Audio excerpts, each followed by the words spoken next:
বঙ্গে বিধানসভা ভোটের প্রচারে হলদিয়ায় আসছেন প্রধানমন্ত্রী নরেন্দ্র দামোদর দাস মোদী। আগামী 9 এপ্রিল বৃহস্পতিবার পূর্ব মেদিনীপুর জেলার 16টি বিধানসভার বিজেপি কর্মী সমর্থকদের নিয়ে নির্বাচনী জনসভা করবেন প্রধানমন্ত্রী। ইতিমধ্যেই হলদিয়ার হেলিপ্যাড ময়দানে প্রস্তুতির কাজ শুরু হয়েছে। বিশাল বিশাল হ্যাঙ্গার লাগানোর কাজ চলছে জোর কদমে। পুলিশ প্রশাসনের কর্তা ব্যক্তিরা প্রতিনিয়ত প্রস্তুতির কাজ খতিয়ে দেখছেন এবং নিরাপত্তা সংক্রান্ত খুঁটিনাটি বিষয়ে তদারকি করছেন।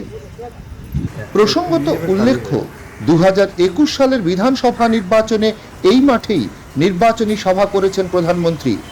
2024 সালে লোকসভার নির্বাচনী প্রচারে প্রধানমন্ত্রীর আসার কথা থাকলেও প্রাকৃতিক দুর্যোগের কারণে শেষমেশ তার সভা বাতিল হয়।